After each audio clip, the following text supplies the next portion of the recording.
Islamic flag, Islamic പതാക, പാകിസ്ഥാൻ പതാക കോൺഗ്രസിൻ്റെ റാലിയിൽ ഉദ്ധവ് താക്കറെയുടെ പ്രചരണത്തിൻ്റെ ഭാഗമായിട്ടുള്ള റാലിയിലാണ് ഈ ഇസ്ലാമിക് ഫ്ലാഗ്, പാക് ഫ്ലാഗ് അല്ല.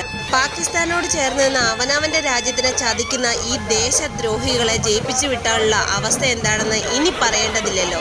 കള്ള ജന്മങ്ങളുടെ റാലിയിൽ ഇസ്ലാമിക് പതാക, Islamic flag, Pakistan flag, Rahul ഗാന്ധിയെയും കേജ്രിവാളിനെയും അനുമോദിക്കുന്ന പാക് മന്ത്രിമാരും പാക് ഭീകരരും. കേജ്രിവാളിനെ തടവിലാക്കിയപ്പോൾ എന്തൊരു വിഷമമായിരുന്നു പാകിസ്ഥാൻ തെണ്ടികൾക്ക്. അയ്യോ, പാകിസ്ഥാനെ പറയുമ്പോൾ മോങ്ങുന്ന, ഓലിയിടുന്ന കുറേ കഴുതകൾ ഇവിടെയുമുണ്ടല്ലോ അല്ലേ. അവർക്ക് ഇത് കേട്ടാൽ ഭയങ്കരമായി നോവും. പാകിസ്ഥാനെ തൊട്ട് പറയാൻ പറ്റില്ലല്ലോ. കിട്ടാൻ വേണ്ടിയുള്ള അവന്മാരൊരു ഇസ്ലാമിക് ഫ്ലാഗ് എന്നാലും തോക്കുകയേ ഉള്ളൂ.